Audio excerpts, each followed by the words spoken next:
नमस्कार दोस्तों, स्वागत है आप सभी लोगों का एक बार फिर से। जी हाँ मित्रों, जो दशमी तिथि होता है ये खासकर इसे विजय का प्रतीक माना जाता है, क्योंकि प्रभु श्री रामचंद्र जी ने 9 दिन तक माता नव दुर्गा की कठोर तप एवं व्रत करके दशमी तिथि को रावण का संहार किया था। इसलिए इस महापर्व को विजयदशमी के नाम से जाना जाता है। और कुछ ऐसे और भी कथा है, प्रमाणित कथा है। इस दिन बुराई के जो प्रतीक रावण, इसके हम पुतला दहन करते हैं। जो धार्मिक मान्यता है कि माँ दुर्गा ने महिषासुर राक्षस पर आज ही के दिन अर्थात विजयदशमी के दिन विजय प्राप्त की थी। दशहरे के दिन नया काम करना इसे शुभ माना जाता है। गाड़ी है, ये सब की जो है खरीदारी करना बहुत ही शुभ होता है। अस्त्र शस्त्र की इस दिन हमें पूजा जरूर करना चाहिए। तो इस साल पंचांग के अनुसार, ध्यान से सुनना, इस साल पंचांग के अनुसार अश्विन मास के शुक्ल पक्ष की जो दशमी तिथि है इसे हम दशहरा त्योहार के नाम से मनाते हैं। बड़े ध्यान से सुनना, आज के जो वीडियो है बहुत ही सुंदर है। देखिए, ज्योतिष के अनुसार रावण दहन हमेशा सूर्यास्त के बाद ही करना चाहिए। सूर्यास्त के बाद क्यों करना चाहिए? जो रात्रि है इसे अंधकार का प्रतीक माना जाता है। जो रावण है इसे अंधकार कहा जाता है। तो अगर कोई व्यक्ति, ध्यान से सुनना, अगर कोई व्यक्ति रात्रि कालीन में दशहरा के दिन रावण का दहन करते हैं तो ऐसे व्यक्ति रोग, दोष, शोक, संकट, व्याधि, ग्रहों की विपरीत स्थिति, ये सब प्रकार के जितने भी नकारात्मक चीज होती हैं इनसे बचे रहते हैं। आज सभी दर्शकों से क्षमा चाहूंगा, काफी टाइम के बाद मैं वीडियो बना रहा हूँ, क्योंकि कुछ काम की वजह से, कुछ काम के चलने की वजह से मैं आप सभी दर्शकों को वीडियो नहीं दे पाया था, क्योंकि मैं खुद अभी नवरात्रि की पूजन पाठ में बिजी था। माता रानी की साधना चल रही थी। तो नवरात्रि के दिन हमें ऐसी कौन सी पौधा लगाना चाहिए जिस पौधे से हमारे अध्यात्म उन्नति हो, इस वीडियो में मैं आप लोगों को बताऊंगा। चलिए, कुछ पूजन की मैं पोटली बनाने का तरीका बता देता हूँ, इसके बाद मैं ये जानकारी बताऊंगा। तो हमारे धर्म शास्त्र कहते हैं अगर इस दिन शमी के कुछ पत्ते तोड़ करके अपने पूजन घर में रखें, जैसे कि शमी के जो पत्ते तोड़ करके आपके लाल कपड़े लेने, इसमें अक्षत है, एक सुपारी और शमी के कुछ पत्ते डाल करके एक पोटली बना लेना है। इससे माता नौ दुर्गा या फिर प्रभु श्री रामचंद्र को अगर आप भेंट कर देते हैं तो यकीनन माने आप पूरे जीवन अपने शत्रु से विजय रहेंगे। अर्थात अगर आपको कोई गुप्त शत्रु है जो कि आपको परेशान करते हैं, आपको समझ में नहीं आ रहे हैं, तो ऐसे गुप्त अज्ञात शत्रु का सर्वनाश हो जाएंगे। प्राचीन ज्ञान चैनल का मकसद है जनहित एवं जन कल्याण करना, इसलिए आप सभी दर्शकों को इस प्रकार अच्छे जानकारी सिखाए जाते हैं ताकि आप सभी दर्शकों का भला हो, आप सभी दर्शकों का कल्याण हो। नवरात्रि की वजह से, नवरात्रि के कार्यक्रम में हम भी बिजी थे, इस वजह से सही टाइम में आप सभी दर्शकों को वीडियो नहीं दे पा रहे, क्षमा चाहेंगे। चले जानते हैं जो है विजयदशमी है, इस दिन कौन सी पौधा लगाना चाहिए जिससे व्यक्ति का अध्यात्म उन्नति हो, बंद किस्मत के ताले खोले। आप में से अधिकतर लोग बोलते हैं ना, गुरुजी हम काफी मेहनत करते हैं लेकिन इनके बाद भी हमारे प्रगति नहीं हो पा रही है, हमारे अध्यात्म उन्नति नहीं हो पा रही है, हम चाह करके भी सफल व्यक्ति नहीं बन पा रही हैं, फिर धन इकट्ठा नहीं कर पा रहे हैं, जैसे धन आते हैं वैसे चले जाते हैं। गुरुजी कमाते तो हम 100 रुपए हैं लेकिन हमारे जो खर्चे हो जाते हैं वो 150 रुपए हैं। अर्थात आवक कम है लेकिन जावक ज्यादा है।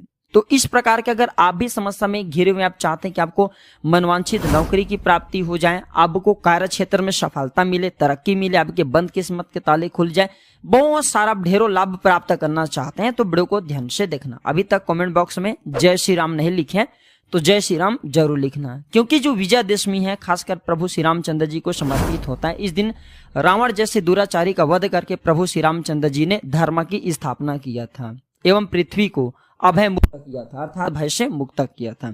तो इस दिन कौन सा पौधा लगाना चाहिए? तो ऐसा माना जाता है प्रभु श्री रामचंद्र जी ने नवरात्रि के 9 दिन तक माता नौ दुर्गा को शमी के पत्ते समर्पित किए थे। ध्यान से सुनना। और कई कथा कहते हैं कि जो शमी के पौधे हैं इसे साक्षात माँ दुर्गा का स्वरूप माना जाता है, इसमें माँ दुर्गा का वास होता है। तो प्रभु श्री रामचंद्र जी ने नवरात्रि के 9 दिन माँ नौ दुर्गा को शमी के पत्ते अर्पित किए थे। और जिस दिन रावण का वध भी हुआ था उस दिन माता नौ दुर्गा को प्रभु श्री रामचंद्र जी ने शमी वृक्ष की पूजा की। शमी वृक्ष की पूजा करने के बाद शमी के पत्ते समर्पित किए और जा करके रावण का संहार कर पाए। प्रभु श्री रामचंद्र जी ने स्वयं कहा कि जो शमी के वृक्ष हैं ये बहुत ही पवित्र हैं। शमी के जो वृक्ष है इसे मोक्षदायिनी भी कहा जाता है क्योंकि माँ दुर्गा का वास होती है। तो हमें अपने घर में शमी के पौधे जरूर लगाना चाहिए विजयदशमी पर। अब मैं इसके लगाने का विधि भी बताता हूँ, कौन सी दिशा में लगाना चाहिए, सारे जानकारी मैं आप लोगों को बताऊंगा ताकि सभी दर्शकों को इसका भला मिले, इसका कल्याण मिले, इसका आपको पूर्ण रूप से लाभ मिले। तो कौन सी दिशा में लगाना चाहिए, कैसे लगाना चाहिए,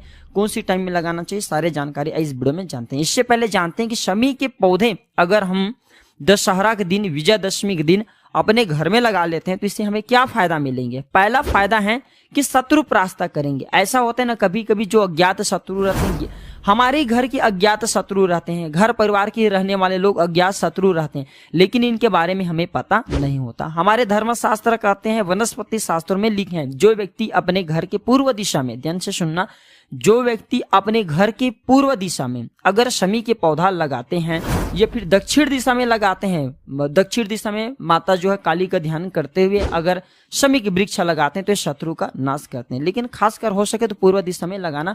दक्षिण दिशा में लगाते हैं तो शत्रु के संपूर्ण नाश कर देते हैं, फिर हो सकता है बाद में चल करके आपको भी नुकसान कर दे, इसलिए पूर्व दिशा इसे अति उत्तम माना जाता है। तो पूर्व दिशा में अगर कोई भी व्यक्ति शमी के पौधा लगाते हैं विजयदशमी के दिन, तो ऐसे व्यक्ति शत्रु से हमेशा विजय रहते हैं। ऐसे शत्रु जो कि कितना बड़ा तांत्रिक क्यों ना हो, कितना बड़ा गुणवान क्यों ना, अगर आपके घर में तंत्र विकार करे, मंत्र विकार करे, आपको नुकसान करने की चेष्टा करे, तो उसी का षड्यंत्र उन्हीं के ऊपर में, ये जो शमी वृक्ष है इनके माध्यम से, इनकी कृपा से उन्हीं के ऊपर में वापस हो जाएंगे।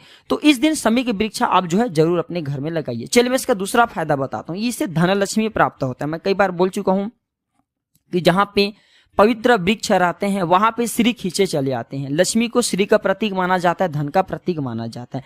जो व्यक्ति निर्धन है, जो लोग चाहते हैं कि जल्द धनवान बन जाए, उनके जीवन में धन की कमी ना हो, माँ नव दुर्गा की कृपा प्राप्त करना चाहते हैं, माँ लक्ष्मी की कृपा प्राप्त करना चाहते हैं, दुनिया में जितने भी देवी शक्तियां हैं वो चाहते हैं कि इन सभी की कृपा प्राप्त हो जाए, जिससे उनकी अध्यात्म उन्नति हो। और देखिए, जो देवताओं से भी जल्दी प्रसन्न होने वाला देवी है, देवी बहुत ही जल्दी प्रसन्न होती हैं और ये अपनी कृपा भी बरसाती हैं। तो ऐसा कहा गया, प्रतिदिन सायं काल के समय में अगर जो शमी वृक्ष है इसके नीचे में घी का दीपक जलाया जाए, सरसों तेल का दीपक जलाया जाए, या फिर आपके समर्थ अनुसार जिस भी तेल का दीपक जलाते हैं, तो ऐसा माना जाता है उस घर में कभी भी कंगाली नहीं आती। साक्षात वहां पे लक्ष्मी का वास हो जाता है। जिस स्थान में लक्ष्मी का वास हो, जिस स्थान में माँ लक्ष्मी रहे, वह घर धन दौलत एवं सुख संपत्ति से भर जाते, इसमें संदेह नहीं है। तो अपने गरीबी मिटाने के लिए, दिन दुखी को दूर करने के लिए, परेशानी को समाप्त करने के लिए, जीवन में आवक बढ़ाने के लिए, लक्ष्मी कृपा प्राप्त करने के लिए शमी के वृक्ष अपने घर में आप जो है उत्तर दिशा में जरूर लगाएं। उत्तर दिशा में शमी के पौधा लगाने से धन की बरकत होती है। चलिए इसके तीसरा फायदा जानते हैं। तो शमी के पौधा लगाने से प्रभु श्री रामचंद्र जी के साक्षात कृपा प्राप्त होते हैं। ऐसे व्यक्ति को वाक सिद्धि की भी प्राप्ति होती है, क्योंकि प्रभु श्री रामचंद्र जी वचन के पक्के हैं। शमी के वृक्ष की पूजा करने से धर्मशास्त्रों में भी लिखे वाक सिद्धि की प्राप्ति होती है, अर्थात आपके जो कहे हुए शब्द होते हैं वो सच होने लगते हैं, ब्रह्म वाक्य हो जाते हैं, अर्थात आप जो भी बोलेंगे वो शब्द ब्रह्म की तरह लगने लगते हैं। इसका चौथा फायदे, शमी के पौधा लगाने से सुख शांति का वास होता है। इसे पूर्व दिशा में, ध्यान से सुनना, जो व्यक्ति अपने घर में पूर्व दिशा में शमी के पौधा लगाते हैं, ऐसे व्यक्ति के घर में सुख शांति का वास होते हैं। अगर आप चाहते हैं कि आपके घर में भी सुख शांति का वास बने रहे, आप चाहते हैं कि आपके घर में किसी भी प्रकार के लड़ाई झगड़े ना हो, आपके घर में निरंतर अगर कला है, कलेश है, आप चाहते हैं इनसे बचे रहना, तो शमी के पौधे अपने घर के पूर्व दिशा में जरूर लगाइए। घर के पूर्व दिशा में शमी की पौधा लगाने से सुख शांति का वास होता है, घर में वैभव का वास होता है, माँ वैभव लक्ष्मी की वास होता है, आपके घर धन दौलत से हमेशा भरे रहेंगे, माँ अन्नपूर्णा की कृपा प्राप्त होती है।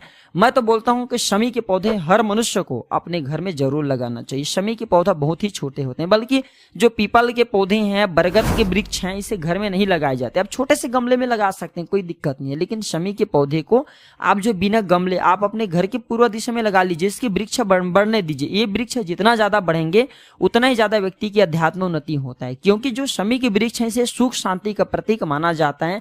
और हमारे कई धर्मशास्त्र में ऐसा भी लिखा है, जो शमी के पौधे हैं ये शनिदेव को भी अत्यंत प्रिय है, इसमें शनिदेव का वास माना जाता है। और संपूर्ण जितने भी देवी देवता हैं सब इनके पत्ती, इनके जितने भी रोम है, जितने भी इसमें वास करते हैं। तो आप भी विजयदशमी के दिन माता नव दुर्गा का ध्यान करते हुए, प्रभु श्री रामचंद्र जी का ध्यान करते हुए अपने घर में शमी के पौधे जरूर लगाइए। हम आप लोगों को दिशा बता चुके हैं। शत्रु परास्त करने के लिए पूर्व या फिर उत्तर दिशा में लगा सकते हैं।